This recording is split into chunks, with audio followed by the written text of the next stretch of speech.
Alright, testing 1, 2, 3. What's going on, fellow rogues? It's Maskmare here, and hopefully things work properly with us tonight. Considering the last two times I've tried to do, the reading for Chapter 7, things did not work out, unfortunately. With, a lot of drop framed issues, the stream just completely dropping. Hopefully that doesn't happen tonight, because I really want to, continue this story for you guys. Even though following this, there's only going to be, one more chapter that I actually have properly ready to some extent, that's on my Wattpad to read for you guys. So there may be a bit of a hiatus for a while. Don't know how long, before I actually get around to reading Chapter 9. But at the very least, I'm going to try to, at least, hopefully get something else going, for the book in the future. But anyways, once again, welcome in for Chapter 7, Aftermath Rogues, for, my book, Nightmare Country. Again, something I tried to read the past 2 streams, and past, couple, like last week, and things did not work out. Hopefully things work properly tonight. So, picking up where we left off with a quick synopsis of what happened in Chapter 6. Assuming you guys are keeping up with the story.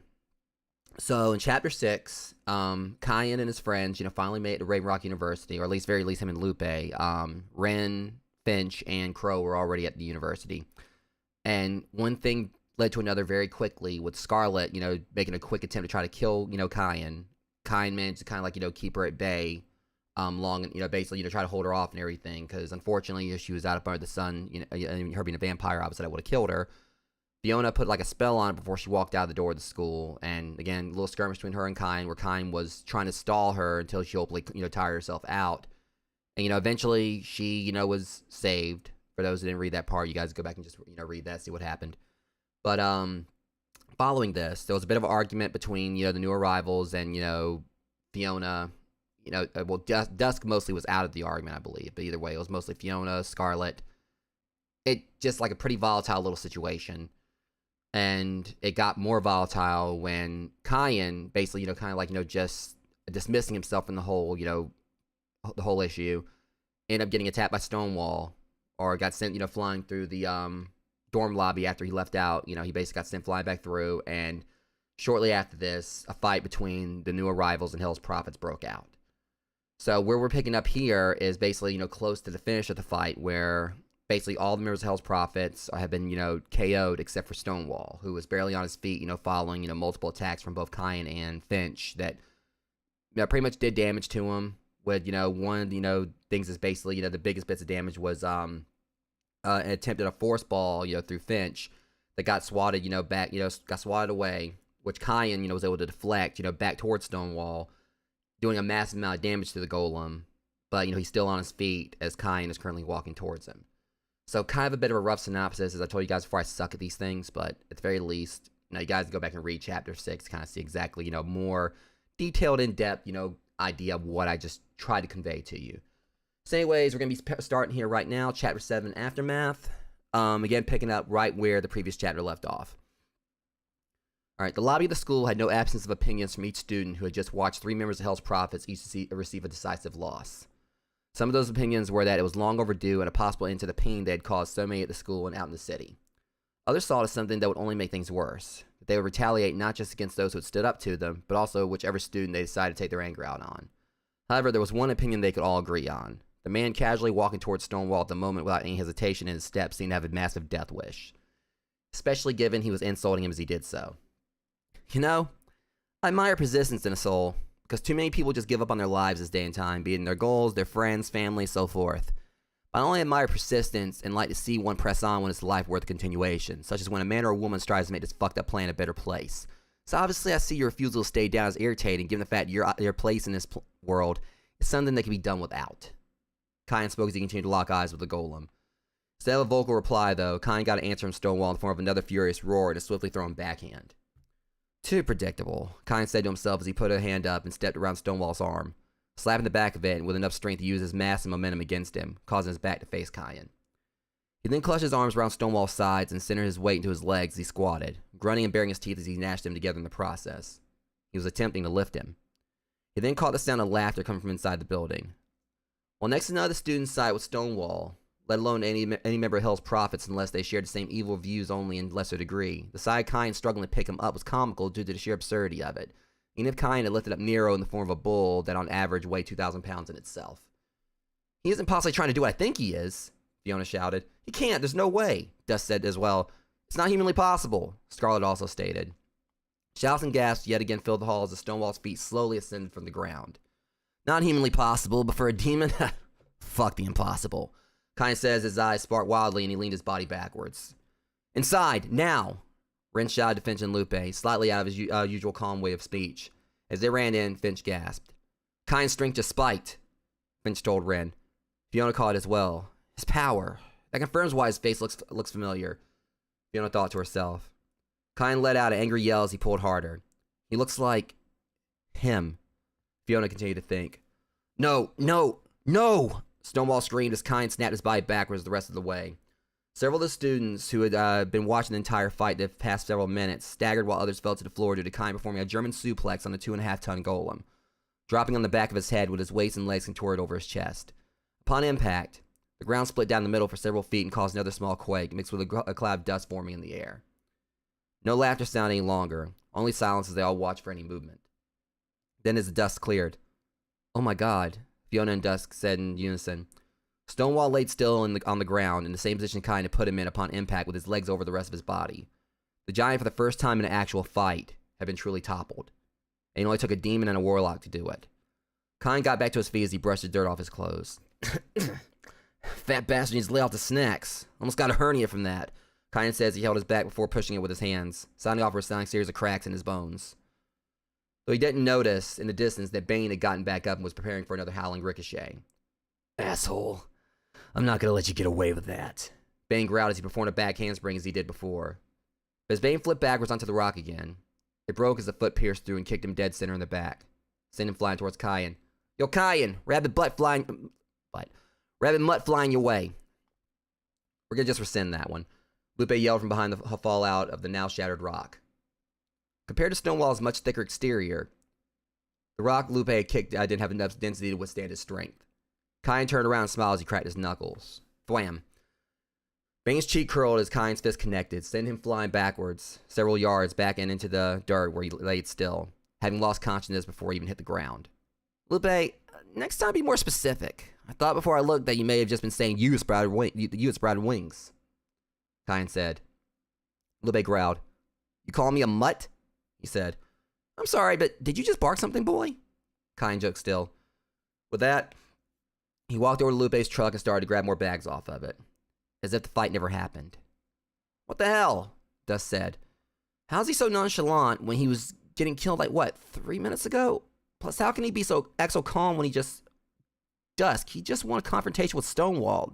This can't be real, Fiona said, wondering all the same. Lupe, can you get a handcart for our stuff? Kyne asked him. Lupe nodded his head as he ran back inside. As Ren continued to look outside, he glanced at Lupe as he ran past the front desk. Might want to sign your name, he said. Lupe stopped and jogged in place as he put up his index finger before nodding his head. You are absolutely right. I almost forgot, he said before turning around and quickly signing his name. Once he was finished, he took off running again in the direction of the girls who were in the path to the room he was headed for. Dusk, Fiona, and Scarlet, who in the entire time of the fight hadn't moved from the spot on the floor, watched he jumped up and flipped over them to proceed. He didn't stop once again, however. Excuse me, sir. Where do you guys keep the handcarts? Lupe asked Mr. Kendrick. Handcarts. Yes, I'll show you. Mr. Kendrick said he got it from the spot with the girls and walked with Lupe. Scarlet twisted an eyebrow as she peeked over the turned-over couch that had been huddled close to and watched the headmaster and Lupe talk casually while they walked down the hall. She heard all the students over at the side talking among themselves. Oh, wow. I don't know who that guy that knocked out Stonewall is, but he is so hot, one female student said. Are you high?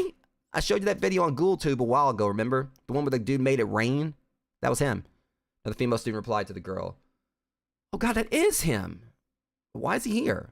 The first girl asked. I don't know, but he can show me the shaft of his arrow anytime, another girl said. Oh man, did you see that one guy, the one who kicked Dimitri's ass right when the fight started? I want to be friends with him so he can teach me some badass ninja shit, male student said. That other werewolf? I'm not sure if I'd want to see more of his animal side or his human appearance, but anyone who can keep up with Bane like he did is free to go have a bite with me. Or on me, another girl said. That warlock knows some crazy magic. Move over, David Blaine, another male student spoke. Scarlet's eyes narrowed. Her nails clenched to the fabric of the couch. She bared her fangs. Damn sluts and ass-kissing sons of bitches, Scarlet said under her breath. Dusk looked in her direction, a dumbfounded expression on her face.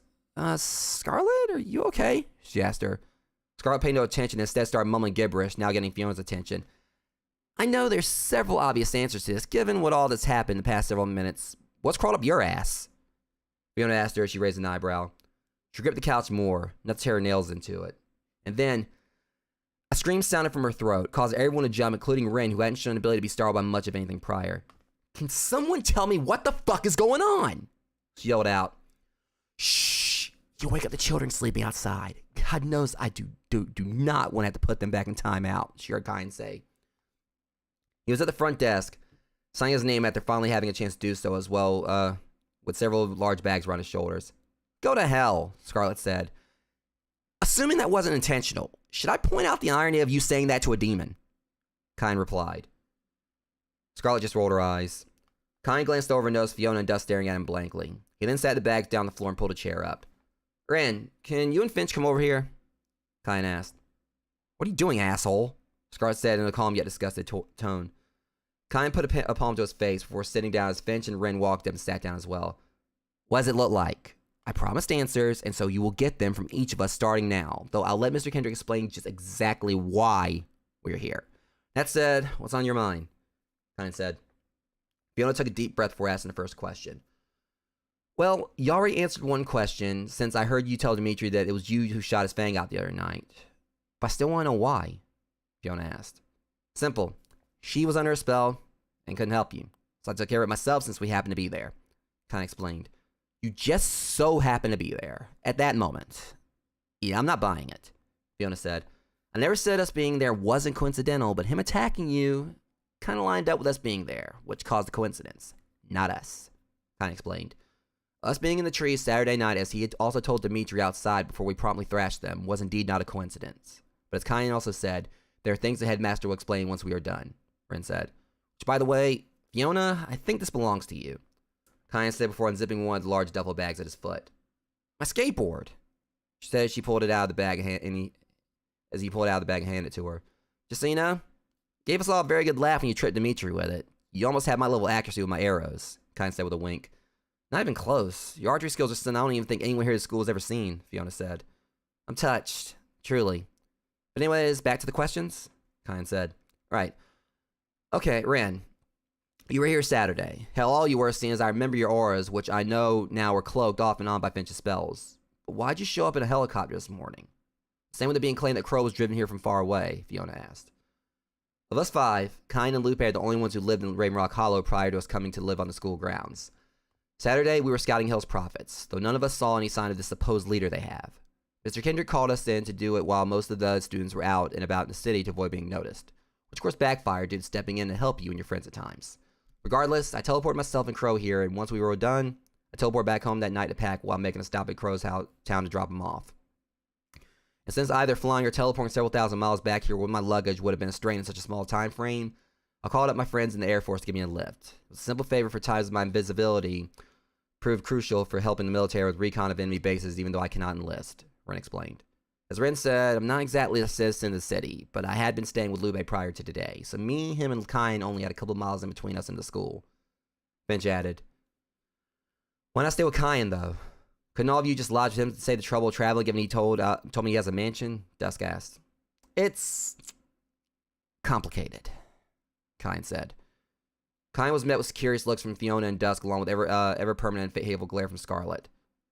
It's about us earning their trust, man, Finch said. Kyan nodded his head before speaking. Dusk knows my backstory, and I'll explain to you two as well once we get everything else out of the way, but let's just say the first time I've been to my mansion in a long time was last night to collect a few things. It's been years since I've stayed there, even one night, and I've mostly drifted around. Sometimes with Lupe traveling with me, Kyan explained. But why? Fiona asked. Other questions first, Fiona. Trust me. It's hard for him, I know, Dusk said. Oh, boo-hoo. Who cares? Scarlet insulted. I care, and so does Dusk, obviously. Now, given they're trying to explain you had wanted as well, how about dropping the insult, Scarlet? Fiona said. Scarlet once again turned her head in disgust. It's fine. She's not the first one to hate me, nor the last. Continue, Kyan said with a smile. You mentioned their leader, that you've been unable to scout for whatever reason. You've been doing so. Do you mean Jin? Dusk asked. Kyan's eyes suddenly narrowed.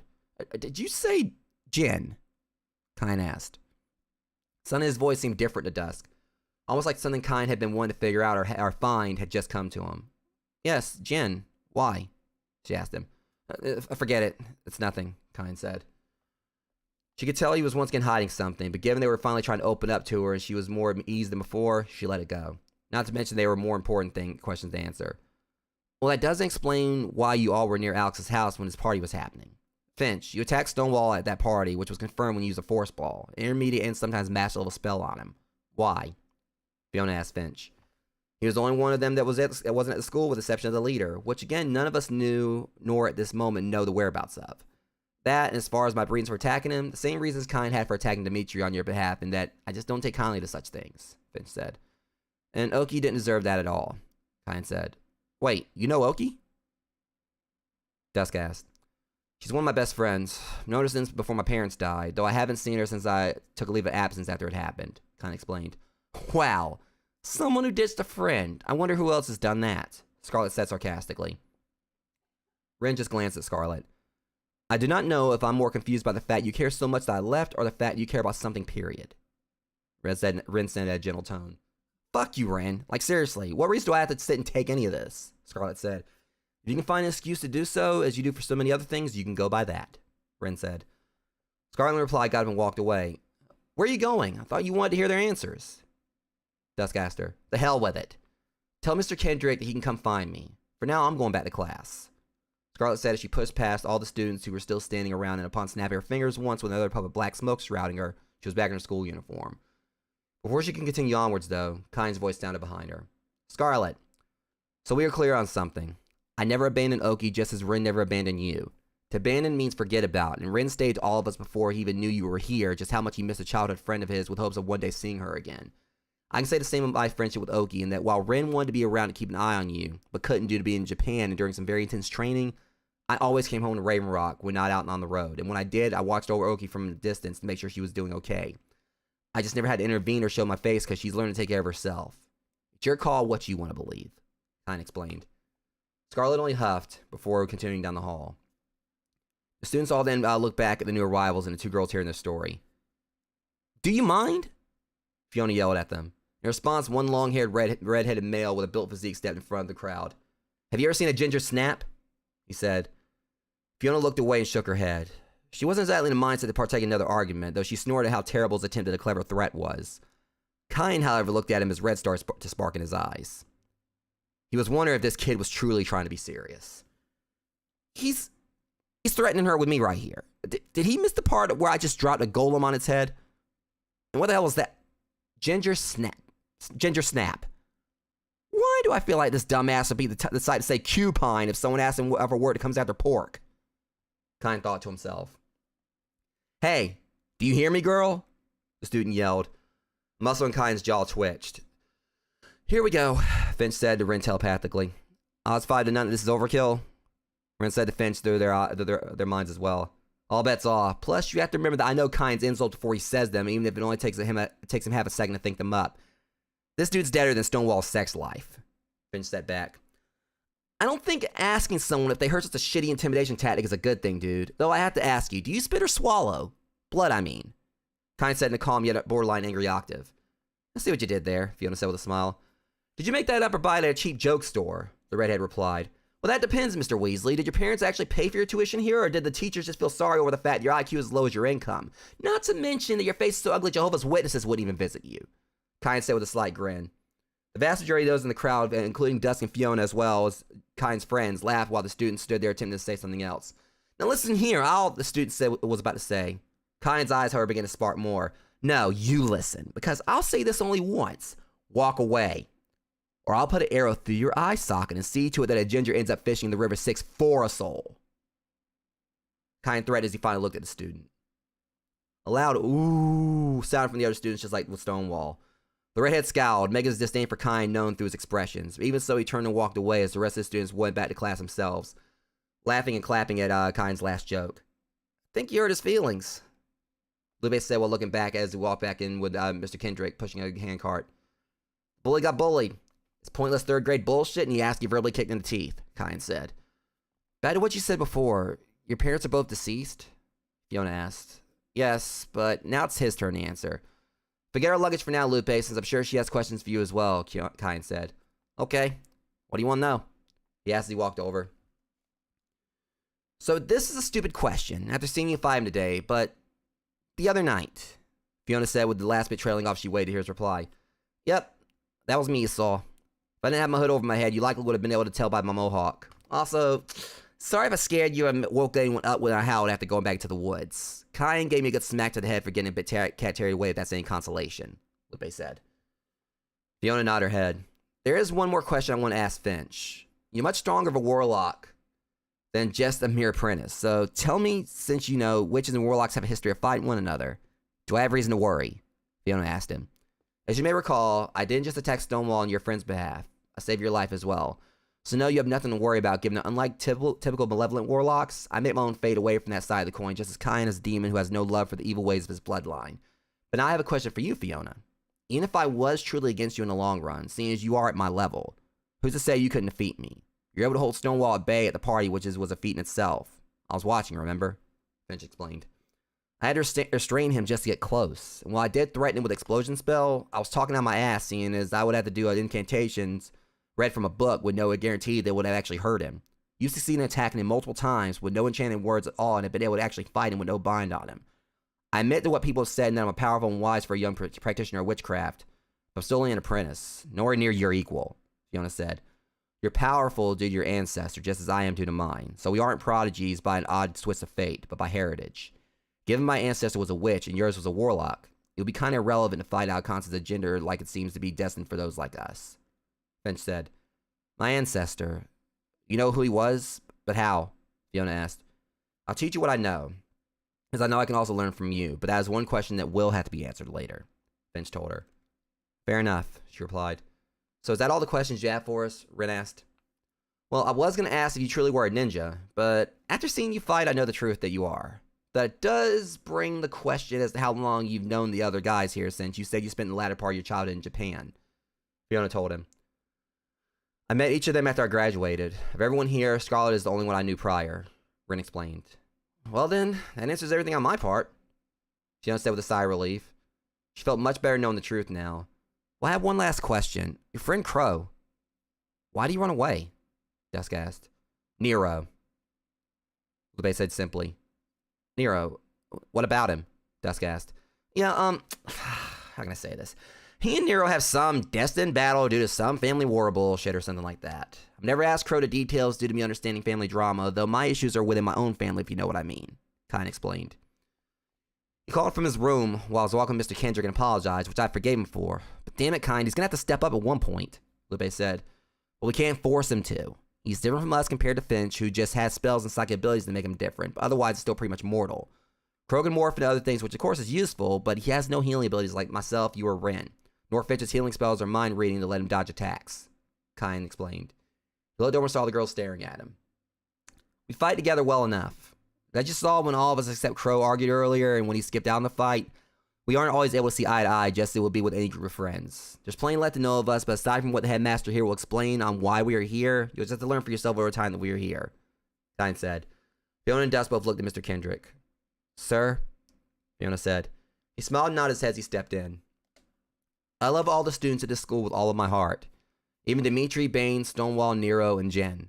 I've never known hatred in my many years on this planet, but while I believe that violence isn't the answer, even as I let the students fight their troubles out, when one resorts to violence for everything, sometimes that has to be quoted with a more benevolent cause for violence.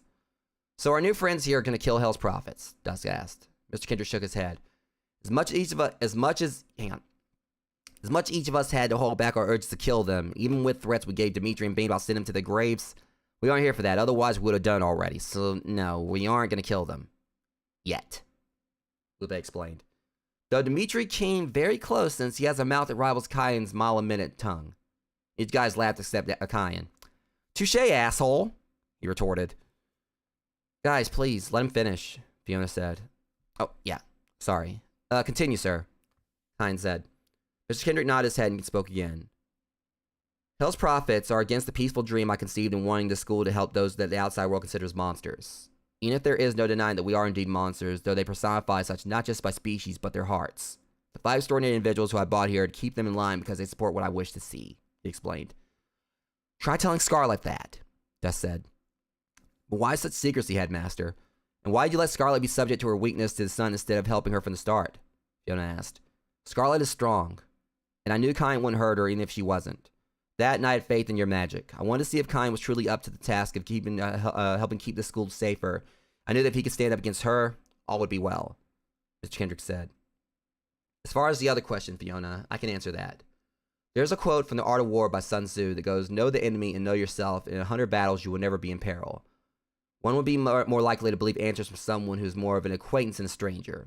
One you knew saved your life and gave things time to register compared to one who appeared without any warning at all. Ren said in detail, causing her head to spin. That can also be said for Hell's prophets. You perceived us as either friend or foe, while we made it very obvious to them that we weren't their friends. You knew we would help you, but hoped there wasn't deception, while they only had time for fear and known we may have been watching their every move and could finish them off at any second. Kyne explained. Mr. Kendrick cleared his throat. Anyways, the headmaster has the floor again, Kyne said. Mr. Kendrick looked at each of the students as he spoke of them. Kyne is trying to stray from what his family tree has spawned as wicked fruit, and is a rare occurrence of a just and humble demon. Liu Bei lives for the fight, but he, like Kyne, will harm no one innocent. Ren, who learned from a powerful martial arts sensei in Japan, knows the value of all forms of life and takes compassion on human beings, never feeding on them as prey or victims, but only to survive and let them be in their limited lives compared to a vampire's longevity. Finch uses his spells to defend others in contrast to evil warlocks who use them for their own selfish gain. And Crow only wants peace between his family and the opposing bloodline they fought for so many years, even if it may never be a reality. I'm blessed to have each of them here, even though I have other agendas that I promised. They have other agendas that I promised to help with in exchange for their help. Mr. Kendrick explained. Other agendas? Dusk asked.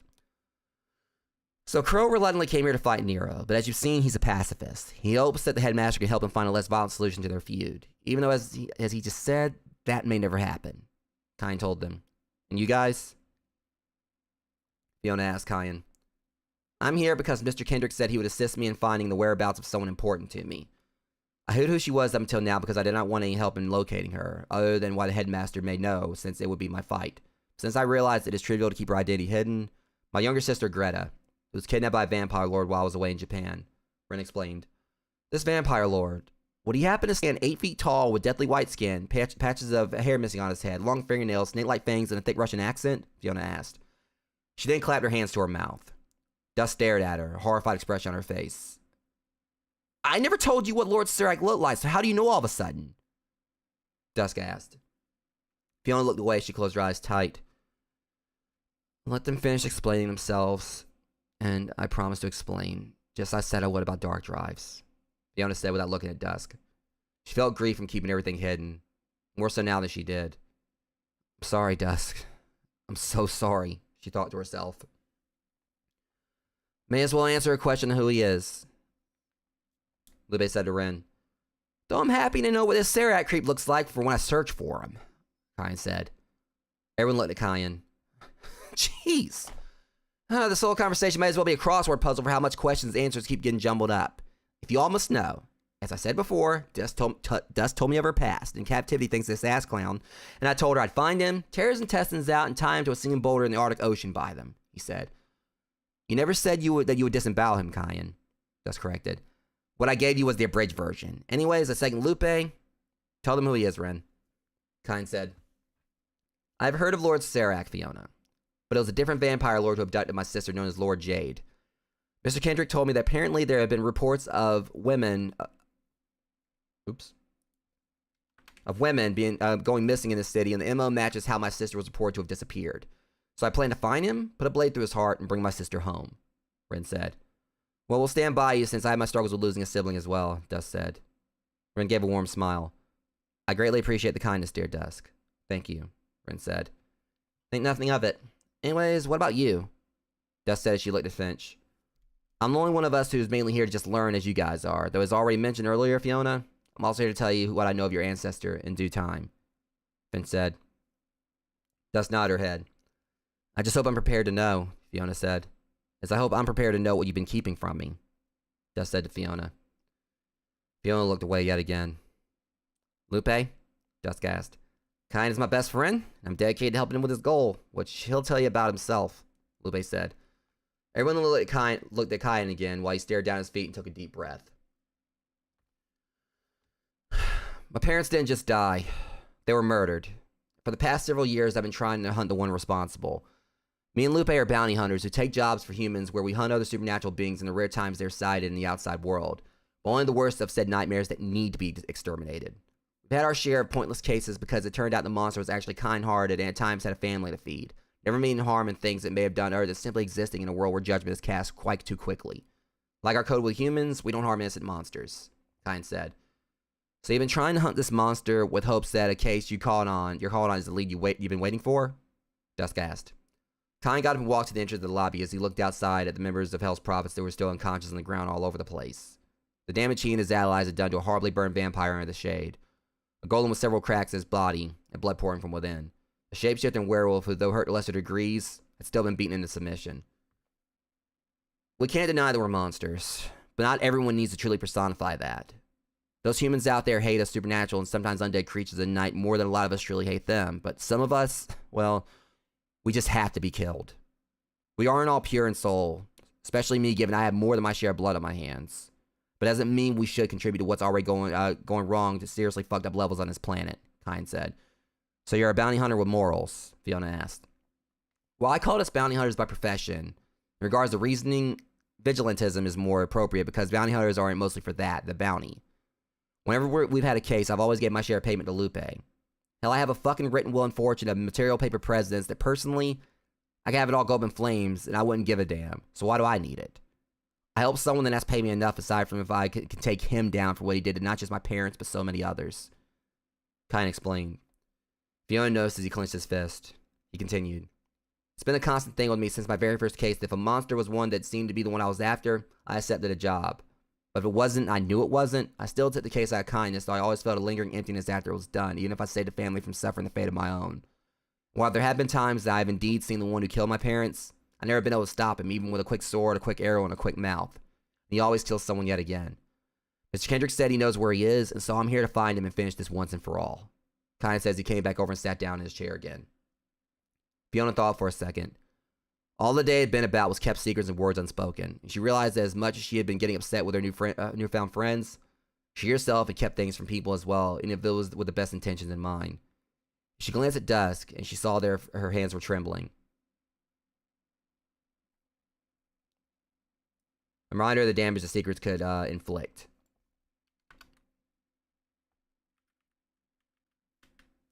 Just want to do a quick fix there. She was tired of keeping secrets. And though she couldn't bear to tell Dusk what she knew about her yet, she had one to tell Kyan. Kyan, you bear a strong and uncanny resemblance to someone here at the school, Fiona said. His eyebrows raced around in his head before looking back at her. Fiona, what's his name? He asked. It's leader of Hell's Prophets, so you already know. His name is Jin, Fiona said. Kyan then looked at Mr. Kendrick. When she said his name earlier, I thought it was more than a coincidence, but I wanted to be certain. You said he was here, in Rainrock Hollow. Why didn't you tell me he attended school here? Kyan asked. Now, Kyan, I'm sure you know very well why, Mr. Kendrick said. I don't understand. What is Jin to you, Kyan? Dusk asked. Kyan just balled his fist up. A dead man. Kyan said as a single spark shot from his eye. Kyan then noticed everyone look away from him behind him. What? Kyan asked. Speak of the devil. Lupe says he pointed and growled. Then he heard the voice. Well, I'll be damned. I should have known it was you who took my boys out, but I never expected you to actually get stronger until I saw it myself just now. I guess it's true when they say on how kids grow up so damn fast. It's a major contrast that time you were held against a wall by that very sword on your back, crying your eyes out like a little bitch, the voice said. Kyan's eyes widened. He then narrowed them in an infuriated scowl as he clenched his teeth. A growl almost as feral as Lupe's own exited his throat as his fist smoked with a dim flame. This was followed by Kyan's chair going ablaze. Girls, you might want to stand back, Lupe said as he put his hand out down to help Fiona and Dusk up before guiding them away from the city, as Ren, Finch, and Mr. Kendrick followed. Kyan got up out from his chair, which only seconds later became ashes. He then turned to face the man behind him. Jin, Kyan snarled. Jin, age 25. He had brown eyes with white irises similar to Kyan's demonic showing of his species.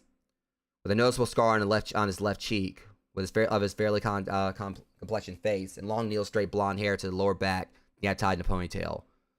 He wore a white cloth trench coat over a shirtless torso and deeply scarred chest, with white pants tucked into black combat boots at the ankles. And on his back was a large broadsword, though not as intricately designed as Kyan's Ghostbreaker. But Dust was focused on Jin's face now that she saw what Fiona had seen. Kyan, he...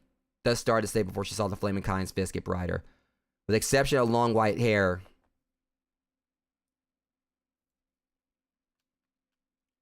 Of long hair in contrast to Kyan's... Hang on.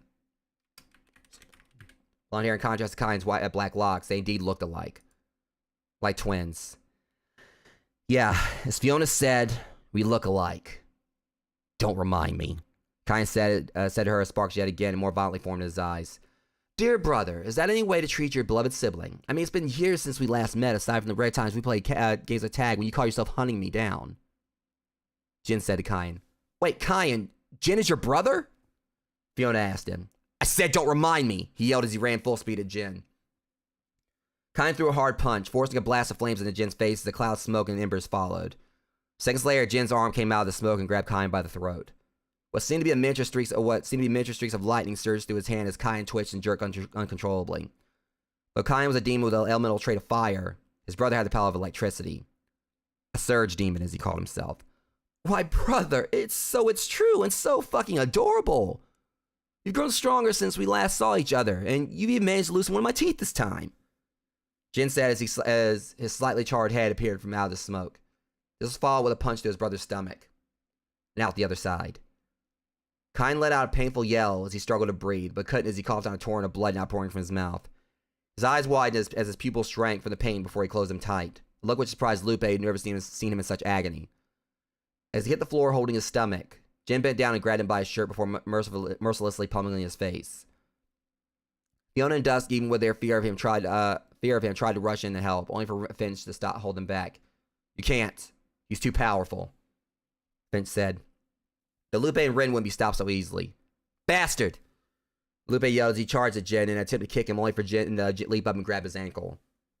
He squeezed hard as several snaps sounded with each breaking bone before slamming Lupe into the floor several times, knocking him unconscious so quickly that he never had a chance to scream, assuming he could since several bones in his face had been broken. Lupe! Finch yelled. Rin tried to teleport behind Jin, only being able with a backhand to his face the second he reappeared, breaking his nose. He then stepped around Rin and aimed a kick at his back. His spine broke at the middle, causing his body to fold backwards and the sick side of his back touching the back of his legs as he fell to the floor. He could only lay there and scream in agony, paralyzed. Rin! Fiona screamed. Someone get a nurse out here! Dust shouted at the top of her lungs. Wait, just wait until I heal, is all Rin could mouth before falling unconscious from the pain. Finch found himself overwhelmed with unsure feelings on how to face this threat, considering that unlike his friends who would heal from their otherwise long-term and even fatal injuries, he reminded himself that he was still somewhat human while Jin was a full-blooded demon. Though his decisions seemed to have been made for him as Jin started to walk towards him and the girls. Ha! More Brothers Little Fan Club. They're facing me as they did. Jin asked as his eyes sparked with a light similar to Kyan, only yellow, as more streaks of electricity shot off in his left arm. Jin... You son of a bitch, Kyan said as he slowly crawled towards him. Jin grabbed his grabbing his legs, he tried to pull himself up while blood still poured from his mouth. Now, is that any way to refer to our late mother? Jin said as he turned around and stared coldly down at his weakened sibling. Don't you dare speak of her. This doesn't concern anyone but us. Fight me and lead them out of this. Kyan said as he managed to stand up to one knee. He was holding the gaping wound in his stomach, which exposed some of his organs as he healed slowly. His breath came in strained gasps. But he was also clutching his sword tight in his hand. Such persistence is only going to hurt you in the end, brother, Jin said. He turned and kicked Kyan hard in the face, knocking him back down as a flash of white similar to a miniature lightning strike exited his foot. Damn you, Jin, Fiona said to herself. Jin pulled Ghostbreaker from Kyan's grasp and stomped the foot harder on his lower back where his wound was, leaving him screaming again. The Sword Father left you. I guess it's safe to say that he indeed gave it to the wrong brother, Jin said coldly as he yet again stomped on Kyan's back. More screams. Stop! He can't even defend himself, Finch yelled. He then looked at Mr. Kendrick. Are you really doing this observing bullshit again? Can't you stop this? Finch said to him. It is between them, but trust me when I say that he won't kill Kyan, nor will Kyan kill him, Mr. Kendrick said. The hell with this! Finch said as he armed a force ball and tossed it. To his surprise, however, Jin slapped his hand at the ball and knocked it back at him before continuing his torture of kicking Kyan's wound. What? But how? Finch said as he watched the air in front of him ripple as the spear came closer. No worries, my child. I have it, Mr. Kendrick said as he casually stepped in front of Finch and put his hand out. The air right in front of Mr. Kendrick's hand warped and distorted while his body slid backwards slightly. Then after a small strain from the momentum against him, he gripped the spear around the sides and pushed his palm towards each other until the ball simply disappeared between them. Fiona and Finch showed disbelief. No one to their knowledge was ever able to stop a force ball entirely without at least somewhat changing its course once it had been thrown. Kyan had done so earlier, although he didn't stop it and only reversed his path in a manner unlike how his brother just had, even if Jin did so with no effort. But the headmaster had not only just halted the spear fully, but made it yield to sheer existence. They both pulled back to the fight at hand as Kyan screamed yet again. Why do you keep trying to fight, brother? You know it's pointless and that I deserve to wield Ghostbreaker, not you. Jin said as he planted his foot on Kyan's back and pushed his weight down. Kyan spat more blood out on the floor before looking up. That sword was given to be wielded by my hand and not yours. You don't deserve it, especially after you. After you. Kyan tried to finish before Jin twisted his foot on his back, replaced whatever words he had tried to say with more screams. Stop it, Dust screamed. Leave him alone, Fiona added. He only stared at them coldly before turning back to Kyan. After I killed our parents, right, brother? Oh God, I still relish in remembering the look on dear Mom's face after she found Daddy Dearest head under heels, as I slowly carved her head off right in front of you as you cried on the floor. So weak and so pathetic, just as you are now. Jin taunted. Oh my God. Fiona thought to herself as she put a hand to her mouth. She already figured out that Jin was the monster Kyan had been hunting to avenge his parents. But she didn't know it was as brutal and heartless a murder until now. Kyan, just thought to herself as well. I'm gonna kill you, Jin. I swear. Kyan spluttered out through the mass of blood and saliva that had swelled in his mouth. Fiona looked on in tears, and so did Dusk. Fiona then felt an increase of energy in Kyan's body, and looked at Finch, who had a similar look on his face. He too had sensed it. Well, if you want the sword back so dearly, brother, I'll oblige. Jin said before slicing the sword downward, causing everyone in the hall to look away. All went silent, and the aura Fiona and Finch felt had faded. No, Dust said. It's over, Fiona said as well. Jin wouldn't kill him, right, sir? Is that what you said? Finch said to Mr. Kendrick in a rage on the verge of shouting. Mr. Kendrick only pointed a finger. Before Finch or Fiona could look at what he had motioned towards, they heard an angry yell. Both felt the aura not only return, but increase in strength. Kyan slowly raised himself to his knees as he pushed Jin's foot up, while an outlash of flame surrounded him. At the same time, a cascade of blood splashed to the floor from where one of Kyan's arms should have been, had Jin not sliced it off at the shoulder with Kyan's own sword.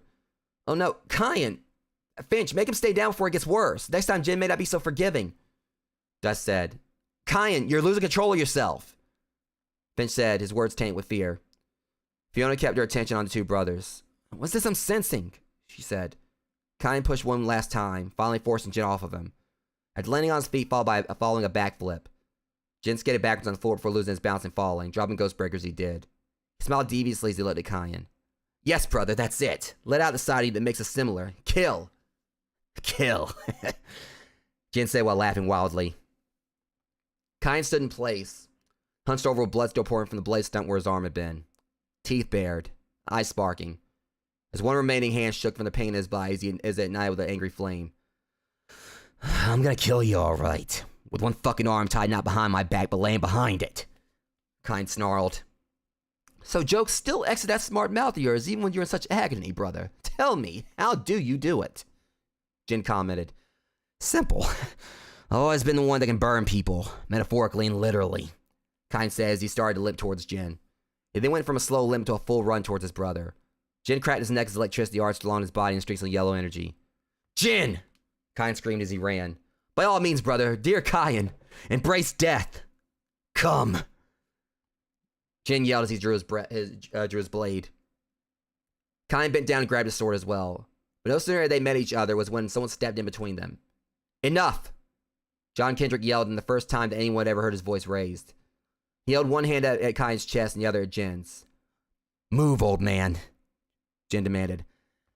Get the hell out of my way. I have a score to settle with him. Kyan snapped.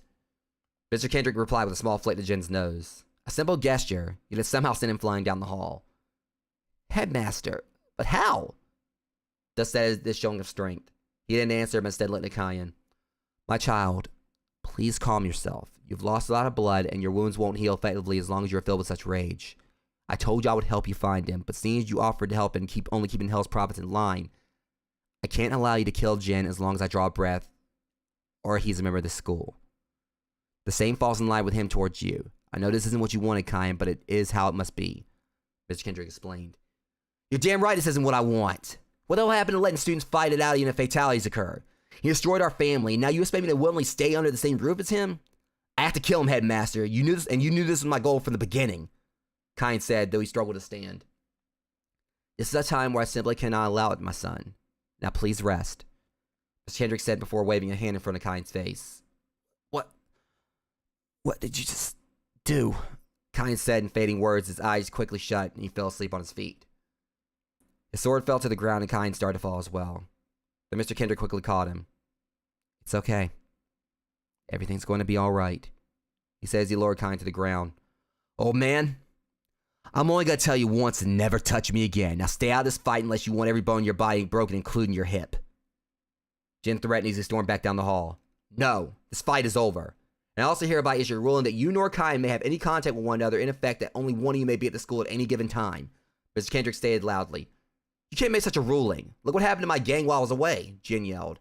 And thus such a fate may befall them again, seeing as they are excluded from this ruling. So similar outcomes may occur if you were absent while Kyan is here, and they bring cause for such. Though seeing as he has obligation to help peace and order be brought to the school, it may be very unlikely you'll be here often. You can take it or leave it, Mr. Kendrick said. Based on what he told us, seems every time Kyan found you, it's always like you ended with you running away, so why should this be, this should be right up your alley anyway, Dusk said. Fiona looked at her in disbelief. Dusk, what the hell are you doing? She said. Let's see you repeat that with my hand around your throat, Jin said as he walked towards Dusk, only for Mr. Kendrick to stand in his path. Find a less empty threat since I don't even breathe, dumbass, Dusk snapped back. Dusk, my child, please stay out of this, and Jin, you shall lay no hand on her, Mr. Kendrick said. I refuse to be controlled by the likes of you or anyone, and I speak for my gang in that as well. So I'm leaving today along with them, Jin snapped back. And if you do so, then you shall be immediately expelled from the university, Mr. Kendrick stated. Jin just smiled wickedly. Like I give a damn, since we only stayed in this trash heap to raise the property value and out of boredom. Just know that I will come back when you least think I will, and see to it that every weak low breed here gets killed worse than Disco. It'll be a monster mash that I'll be dying to make happen. Jin threatened before walking out the door and over to Stonewall. Get up, you fucking ox. We're leaving, Jin said as he kicked Stonewall. The hollow black holes in his head filled with red light as the golem groaned and stumbled, while slowly getting back to his feet before noticing that his leader was standing below him. Jin, you're back. Tell me you killed the assholes who did this to us, Stonewall bellowed. There will be another day, but for now, grab the others and meet me in the city. The school has outlived our presence, Jin told him. But we can kill them, would you hear? Stonewall responded. I'm giving you an order, Stonewall, Jin yelled back. He looked back at Mr. Kendrick and gave him a quick wink before running quickly out of sight towards the entrance of the school grounds, while Stonewall gathered up Bane and Nero and draped them across his shoulders. He then walked over to Dimitri, taking extra care with him by cupping his hands around him to shield him from the sun before stomping down the same path as Jin. Good riddance, Dusk said. Fiona, while less vocal with her words, reflected Dusk's sentiment with a middle finger aimed in their direction. After the golem was out of sight, Fiona and Dusk both looked down the hall and surveyed the bloody aftermath of Jin's return. Lupe and Ren were still unconscious with broken bones, as well as Kyan's arm. Headmaster, they need medical attention, Dusk said. No, I can help. Fiona said she took her spell book out and walked over to Lupe. Are you talking about that one healing spell you know? I thought you said once you refused to use it because it causes as much, if not more pain than injuries inflicted during the healing process, Dusk asked. I wish I didn't have to, but it's going to take longer for them to heal due to being unconscious, and I don't want them to wake up like this as much as I wish there was another way. Besides, I owe them for being there for me, even if other than Kyan and Finch, it was just as observers, Fiona said. Do what you have to do then, my child, Mr. Kendrick told her. Fiona closed her eyes tight. I'm so sorry, guys, but this is going to hurt like hell, Fiona said as she took a deep breath. She then spoke a few incantations as she sat next to Lupe. She waved her hand to finish casting the spell. Lupe instantly regained consciousness and screamed while his ankle and face both reconstructed rapidly. Bear with it, Lupe. Endure it, Fiona said. She held his hand, but she let go as quickly, just as quick when it felt like he may break her bones. Soon after, Lupe stopped screaming as he breathed heavily and pulled himself to a seated position. Jin, Where the hell is he? He snarled before attempting to get to his feet, only to find himself unable to walk or even stand as his legs gave out. Easy. Your equilibrium took a major hit from what it seems. You're gonna be okay, but your balance is out of whack at the moment. Now, how many fingers am I holding up? Fiona said she held up 3 fingers on one hand. 8? Lupe said weakly. Fiona glanced at her hand, and all 5 fingers now extended and back at him, raising an eyebrow. Yeah, close enough. Now just sit here. He kind of has it worse than you, you know. I mean, than you now. Fiona explained as she pointed at Rin before walking over to him. Kyan. Where's Kyan? Is he alright? Lupe asked her in a panic. Lupe, just relax. He's okay. Fiona assured him as she sat next to Rin. Lupe noticed Kyan's right arm on the ground. How's that severed arm an indication that he's alright? Lupe says he tried to get up again. Lupe once again found himself on the floor and flat on his back. Though he hadn't fallen at this time, and also found that he couldn't get back up as if he was a large piece of metal and the floor was a magnet. Damn it, Fiona, let me go! He yelled. Wrong spellcaster, my guy, Finch said. Fiona looked back at Lupe. Once again, I asked you to calm down, Lupe. Also, thank you, Finch, Fiona said gently. It could be noticed by anyone that she was trying her best to keep her composure due to knowing Rin was about to be in severe pain just as Lupe was. Lupe, Mr. Kendrick is watching over Kyan. I'll be honest with you in what is obvious, which is that he got hurt more after you were knocked out. But he'll be alright. Now, if you can take it easy, I'll unbind you, Finch explained. Alright. As long as he's alive. Lupe said, pulled himself up to a seated position again as Finch released the spell. Okay. One more time, Fiona said. She waved her hand over Rin. As he regained consciousness, as Lupe had, he also screamed as several cracks sounded from his vertebrae repairing itself. His upper body slowly rose away from his legs until he was laying on his stomach with his spine completely straight. His nose then straightened as well compared to the crooked and bloody mess it had just been. What the hell just happened to me? Rin said calmly through deep breaths. Jin broke your nose and spine, so I had to accelerate your healing along with Lupe, seeing as you both got hurt pretty bad, Fiona said. All agony aside, thank you, Fiona. But is Kyan okay? Rin asked as he wiped the blood from his face with his sleeve. He's sleeping, I guess you can say, minus other things. We'll worry about that based on what Mr. Kendrick does, but for now, I need to make sure your body's working correctly.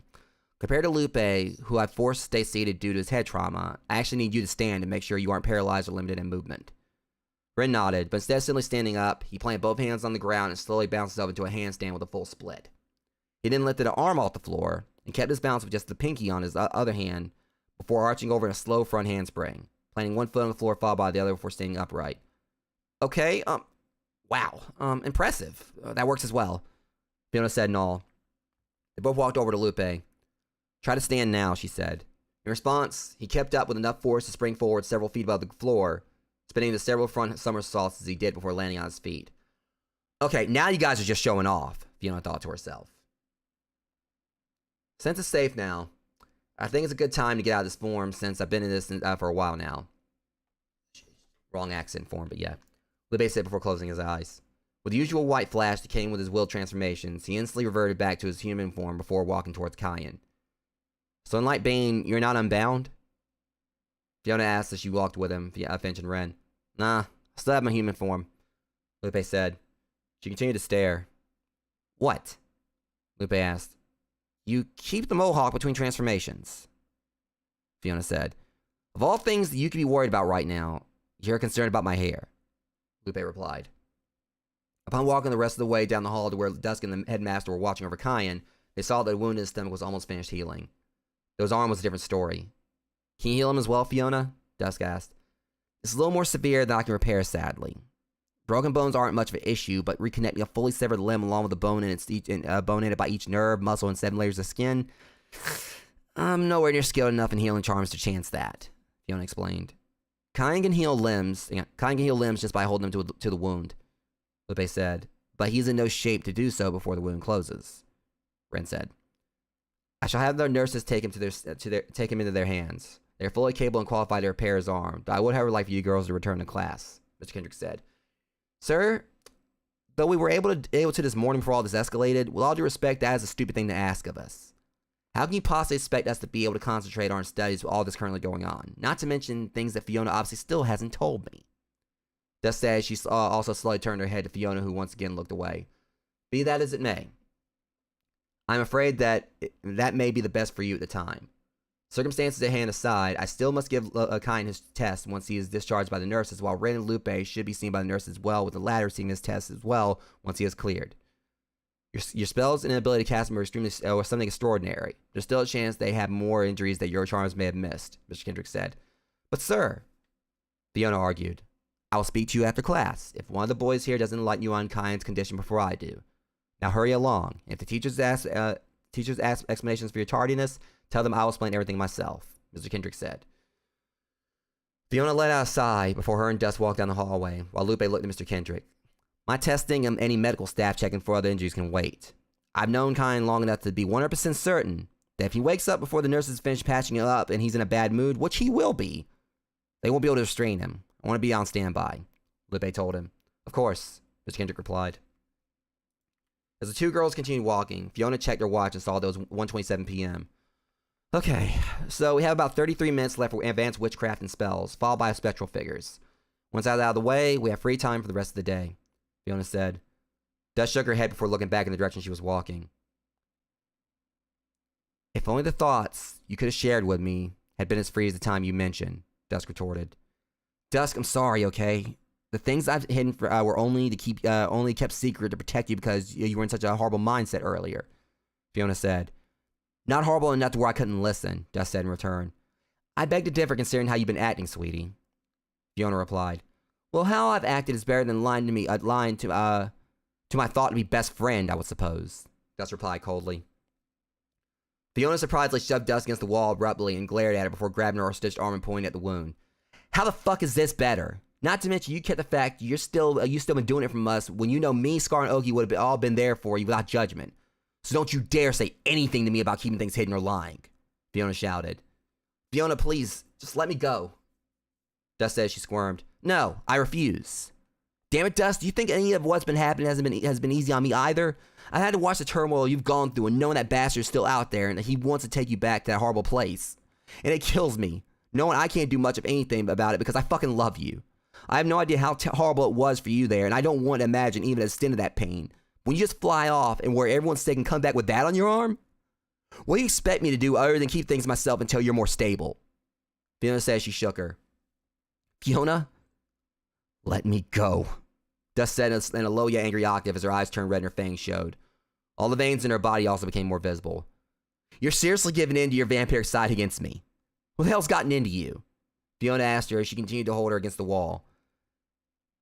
At that, Dust's eyes swelled with red tears, and Fiona watched as the drops cut Dust's face as they poured down. It was happening again. Crimson razor wind. But Fiona didn't run away, let alone let go. Instead, she pulled Dusk in and hugged her tight. Dusk, don't do this again. I'm your friend and not the enemy, so please listen to me, Fiona softly said to her. But Dusk could only hear one thing, a voice in her head demanding for her to feed. Dusk pushed Fiona with enough force to knock her down onto her back before pouncing on her. Dusk, no! What are you doing? It's me! Fiona! Damn it, Dusk, snap out of it! Fiona pleaded in a panic. She tried to reach for a spell book, but Dusk pinned her arms to her sides. She tried to force her way out of Dusk's grip. She realized she couldn't budge her at all. Fiona was trapped. Dusk, please! Fiona shouted. She paid no mind as she lowered her fangs closer and closer to Fiona's neck. Suddenly, she started to flare around like a wild animal, screaming incoherently as a hand grabbed a fistful of her hair and yanked her off of Fiona. Oki, Fiona said, I disregard my broken ribs and room rest to come down and see what all this fuss is about, and I see this going on? Oki said she held Dusk up off the floor by her hair. Feed! Feed! Feed! Dusk said in a voice unlike hers. She desperately swiped at Fiona, who scrambled against the back wall. She isn't herself and you're injured, so be careful, Fiona said. Both are things I can say I've noticed. Don't worry about me, though you may want to cover your ears, Oki said. Fiona did it as Oki looked at Dusk again. I'm sorry, she told her. She took a deep breath. Dusk turned her attention to Oki and tried to lunge at her before a loud scream quickly filled the halls. Students in their classes heard it, especially Scarlet. What the hell? Oki? Using her voice? Scarlet thought before jumping from her seat and running out of the classroom before the teacher could even attempt to stop her. As soon as she entered the hall, the scream forced Scarlet to the ground and she covered her ears tightly. The noise that still left a degree of ring in her ears from Kyne's batting Finch's fourth wall back at Stonewall was nothing compared to a siren scream. She kept in mind that Oki rarely used her powers, meaning whatever reason it had to be serious. I don't know what's forced her hand like this, but I have to go find out, Scarlet said as she got back to her feet and covered her ears tight as she ran down the hall in the direction that the scream was coming from. Finch had been walking with Mr. Kendrick as well as Lupe, ran in a nurse who had put Kyne on a stretcher to carry him to the nurse's station when the shrill shriek filled his ears. What is that? What's that noise? Finch yelled as he fell to the floor and cupped his hands to the side of his head. I don't care what it is. Something has to be done, otherwise I might not even make it to the orientation. Lupe screamed as he rolled on the ground. Rin noticed that Lupe's ears were bleeding. Finch! Make a shield to block it out. Rin yelled. I need my hands to do that, though, Finch yelled back. And I don't need my hands to put a foot up your ass, Finch. Lupe screamed. Finch closed his eyes tight from the pain as he pulled his hands from his ears and waved them in the gesture for the spell he needed. Upon finishing, another large shield similar to the one he made for him and Fiona earlier covered them. Noise was pushed out by the shield, though as cracks appeared on the dome-shaped glass-thin shell of it. Finch knew it wouldn't hold long. My ears are ringing, but I can somewhat make out two auras. One is dusk. The other is, Finch said before being cut off, it's gotta be Oki. Lupe said, with each word speaking for how much pain he was in, as he managed to get back to his feet with Rin's help. I thought as much, though I never expected a siren to sound this bad. Regardless, if she doesn't stop, this shield is going to break, and seeing as I barely was able to make this one, I won't be able to make another, Finch said. As if their hopes had been answered, the scream stopped. Then they heard Scarlet. Oh my god, Oki, what the hell have you done? She screamed. Headmaster, can you do us a favor and stay with Kyne while we go see what happened? Finch said as he waved a hand to dismiss the shield. Of course, Mr. Kendrick said. Finch, Rin, and Lupe ran down the hall until they eventually were able to make out Oki and Fiona in the distance. Scarlet was sitting on the floor, holding Dust's limp form in her arms. That's not good, Lupe said. At the other end of the hall, do you think this is something I wanted to do? I hate using my powers, but you didn't see what she attempted to do to Fiona. Scarlet, Dust tried to feed on her, and you know as well as me that Dust never feeds on anyone. Oki said in a soft voice. But that was no excuse to use your powers. Look at the state you left her in, Oki, Scarlet said in a panic. Dust's fangs remained exposed as her eyes were wide, glazed over and still of a crimson hue as she stared off into nothingness. I'm aware of her state, Scarlet, given that if you want to get technical, I did put her in that condition. She's in shock, but she'll recover in a little while. Thankfully, I used my voice in only a 1/10 of 100th of the octave I could use. Oki explained. Can you two stop, please? I'm alright, Oki. And Scarlet, don't be so hard on her, Fiona said. Fiona, look what happened to Dusk, Scarlet shouted. For fuck's sake, can anyone not know since you keep reminding us? How can anyone not know since you keep reminding us? Oki replied. You could have at least caused her to black out over this, Scarlet snapped. And think of what could have happened if she had done so. Oki knew what she was doing, and the reason she kept her conscious is because she still would have acted on bloodlust and unconsciousness, and you know that. I'm not a vampire, but I know from research, plus the time you two told me that she bit herself, that for such a bloodlust episodes, as long as she's still conscious yet not coherent, her urges can't make her do anything she'll regret. If you unwillingly attempted to feed on me against your will, then what would you have wanted to be done? Fiona explained. So you understand that this wasn't Dust's fault? Oki asked. Of course I do, Fiona said. Scarlet sighed as she looked down at Dusk. You two are stubborn, you know that, right? How long until the effects wear off, Oki? Scarlet asked. You calling the kettle black notwithstanding, it should be within the next 20 minutes, if that, Oki said. Scarlet nodded her head before looking at her. Just very protective over her, you know that. She's been through so much. Scarlet said as she pulled a strand of hair from Dusk's eye. Oki sat down next to her and rubbed her back. We all love her, Scarlet, and we're all protective of her. But you have to understand that each of us may have times where we take drastic measures to keep her in line as long as she keeps refusing to feed. I didn't want to harm her, but I also had to protect her and others from, well, herself. Plus, me and you brought her to the school, so she's kind of our responsibility to keep in line when you think about it, Oki said. No, I understand, and that you're right. I apologize for getting upset, Scarlet said. Following her words, she heard footsteps and looked over her shoulder to see who it was. Just followed by her rolling her eyes, she gave Dust to Oki, put the back of her head on her lap. I'm gonna head back to class, so she's in the hands of you and Fiona now, Scarlet said before quickly jumping up and walking off at a fast pace. Whew, Looking at her thoughts just now, I can say that Scarlet has a very creative mindset for killing people. As far as Crow, Lupe, Kine, and myself are concerned, it seems she has no such thoughts for Ren. Finch said as he ran and Lupe walked towards them.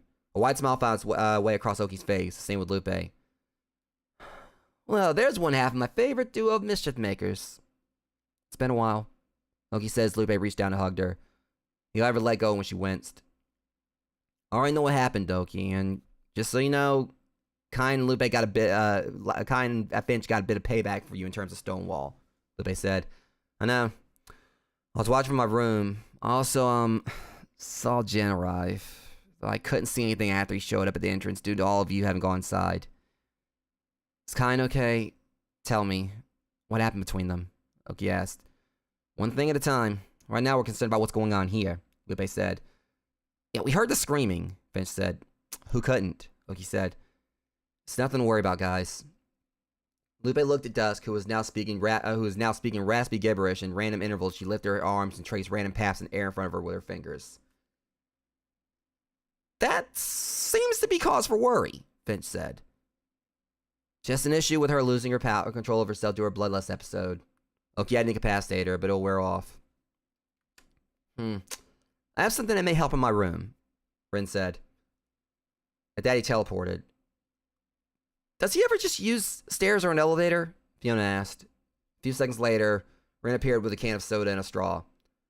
Let us assume that she's able to at least drink this in her condition. I explained earlier that I feed in ways that do not cause long-term harm to other human beings, but I also use these when I go through my rare bloodlust episodes, seeing as how I know what it's like to not want to feed. Ren says he pulled the tab on the can to open it and put the straw in it. Fiona saw the design of the can and read it out loud. T-Fusion. Caffeinated blood soda. The bite-free alternative for vampires? 100% malaria-free and now with 0 negative calories? Fiona said. Ren noticed that her face took on a paler hue, as if she was going to be sick. Are you alright, Fiona? Yes. This sounds gross on so many levels aside from a cheesy name. Transfusion. I can't even believe something like that exists, Fiona says, her face turned more green. Because you are non-Nosferatu. You're not one who feeds on blood, though you are naturally repulsed by it. Ren says he sat down next to Oki, who lifted Dust's head to sip from the straw. He gave a slight smile as her eyes focused on the can, and she drank timidly yet quickly, which caused Ren to pull the soda away a few times so she didn't drink too fast, only for her to try to pull the can back to her. It reminded Fiona of a baby holding its bottle. She's probably going to hate you for this in the end. She's been very adamant on never drinking human blood, let alone blood from anything, Oki said to him. No one has ever hurt or killed in manufacturing the blood for the soda because a percentage of it comes from a select few blood banks that know of the true existence of vampires. While the majority of blood bank donations go to hospitals, about 20% goes to the company that makes T-Fusion. It is not that much of a loss of the blood that they use for saving lives, since vampires who prefer not to feed normally are rare, Ren said. So in drinking the soda, you keep your bloodlust in check without harming a human, yet still consume real blood? Fiona said. Precisely. And if needed, I can always get more for her. She may hate the concept of drinking blood, but she would never have to worry about hurting anyone through this means, Ren said. A few seconds later, Dusk closed her eyes, she curled up in Oki's lap and fell asleep. Ren shut the soda and found that she had completely emptied it. She will be okay now, Maya's still having to rest off the effects from the scream, but at least her bloodlust has faded. Ren explained. Thank you, Ren. But with that out of the way, I thought you guys were going along with Kine to the nurse's station, Fiona asked. Nurse's station? Oki asked. Well, given Dusk is alright now, I won't be around the bush. Jen punched a hole in Kine's stomach and cut off his arm. The headmaster assured us that the nurses can fix his arm, but had he not have intervened, things would have gotten worse.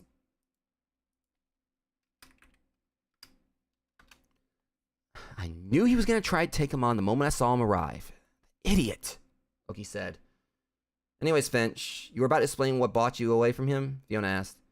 We kind of got sidetracked by the screaming, Finch explained. Fiona then noticed Oki just looking blankly at Finch and the others. Okay, so in all honesty, now that this with Dusk has died down, I just thought about the fact that while I know Kine and Lupe, you two, I'm just meeting you two. I'm just now meeting you two. Ren and Finch, was it? Oki said. They both nodded their heads.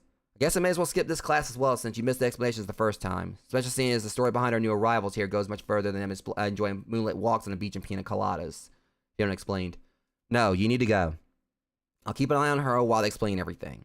Whatever it is they need to explain, that is. I'm still hurting like hell, but I'll take her up to her bed afterwards and let one of these three tell Miss Trinket what happened with her. Loki said.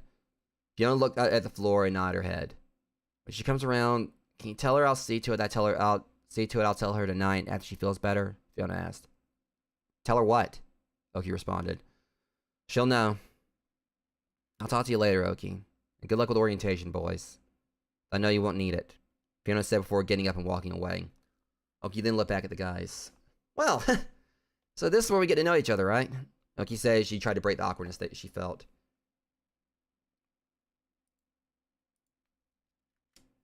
As Fiona walked the rest of the way down the hall to class, she became lost in her thoughts again.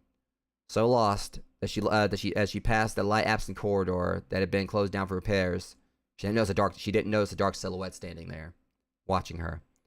Then slowly looked out from the corridors where Oki and her new friends were sitting. Its eyes focused on dusk as it smiled a sinister grin.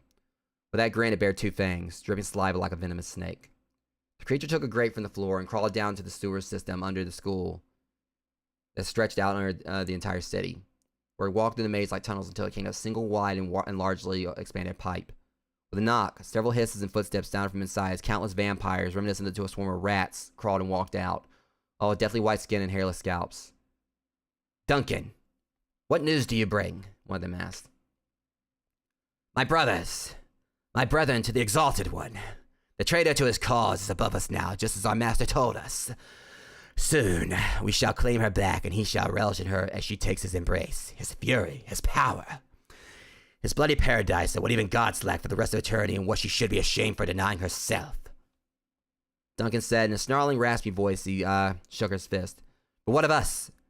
When do we feed, brother? We hunger and we thirst. We had laid in wait here these past few days, feeding on mere vermin, like lowly hounds scrounging for scraps, waiting for the time to attack so we can go home and compare it to this horrible city. We're hunted by large wailing demons with blue and red deathlights whenever we try to claim prey, compared to the simplicity of raiding the towns back home at our leisure. Another vampire said to him, leaning to the others shouting in agreement. Soon, my brothers, for the master gave the word on when to attack. He knows her allies and sees their blood as payment for bringing her back to him. Which is why he gave me permission to allow no quarter, and to kill whoever and however many we like, even if they do not get in the way. Duncan explained. All the vampires shouted in joy again. Brother, when do we attack? Then another swarm asked him.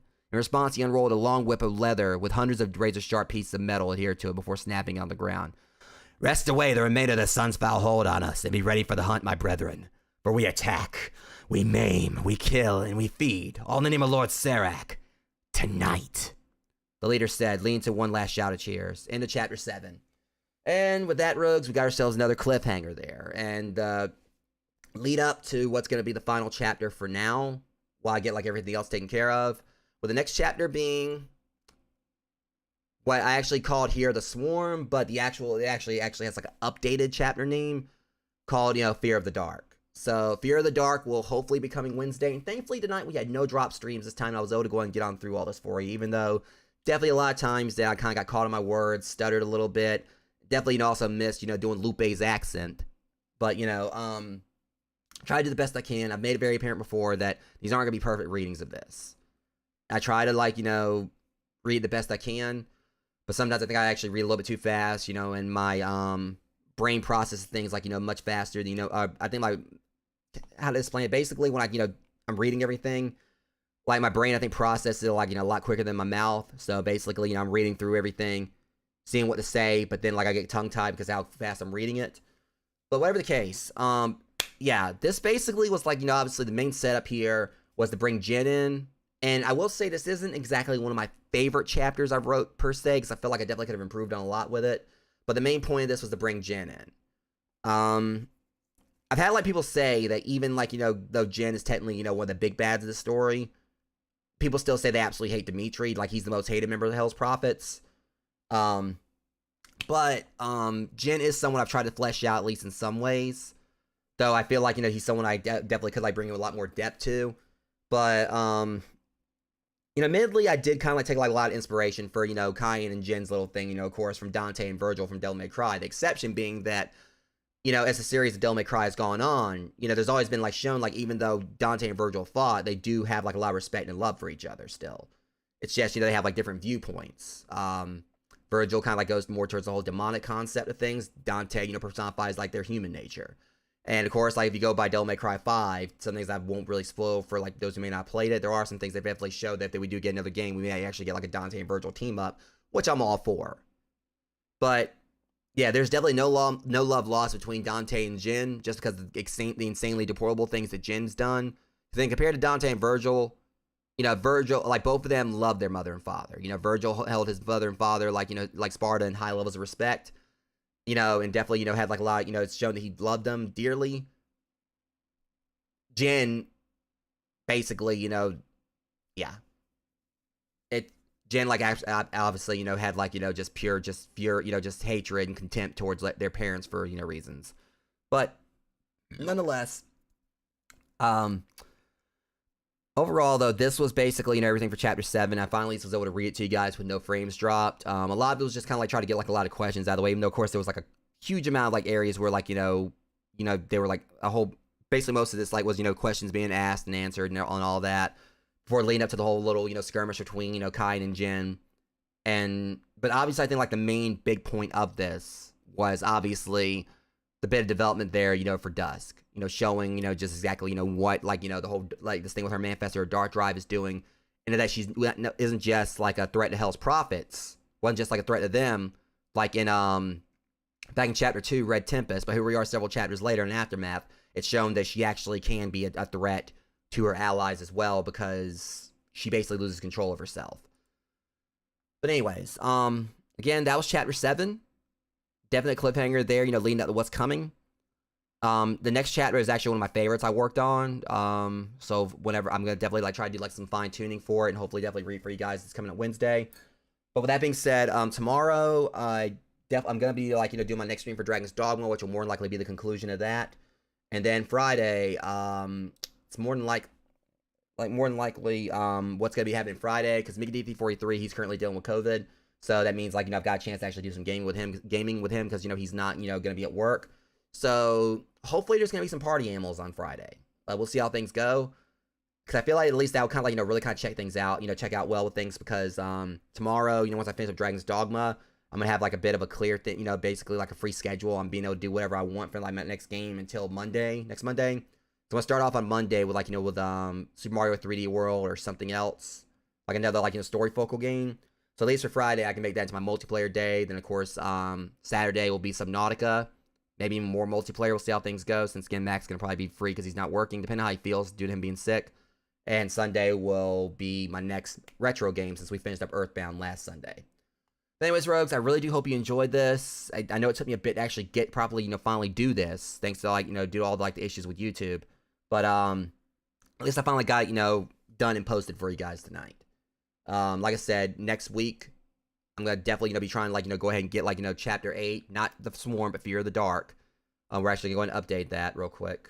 We'll actually save this. And just to, like, properly update this, make sure it's actually, what it needs to be.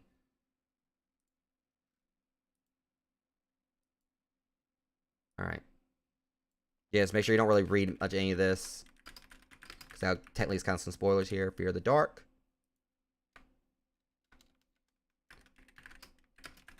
And for those curious, yes, this actually is a reference to the Iron Maiden song. It's one of my favorite songs by them. So yeah, Fear of the Dark, Iron Maiden song reference. It's gonna be like some definitely good reasons for like why this is explained. Because this is kind of like where like a lot of the story kind of takes like more like the whole horror setting. Like horror concept I try to put into this. A lot of it hasn't really been horror so far. It's mostly just been like action adventure with creatures from horror literature. But this one actually does kind of take more of a bit of a horror route to it. So anyways, until the next one, Rogues, much love. Thank you guys for coming out and hanging out with me for this, and I'll see you guys in the next one. Thanks for watching. Thanks so much for watching my stream. If you like my content and want to see more, be sure to follow me and hit that notification bell. You can also find me on Instagram and join my Guilded server to hang out and join in on occasional movie nights, as well as check out my TikTok where I post comic requests for my live streams. And if you're an aspiring streamer, my website contains a collection of over a dozen completely free text guides with advice to help you get started. Sections dedicated to proper networking, report to channel panels, handling dead air, and many other topics. You can find a link to my website on my YouTube channel. See you guys next time.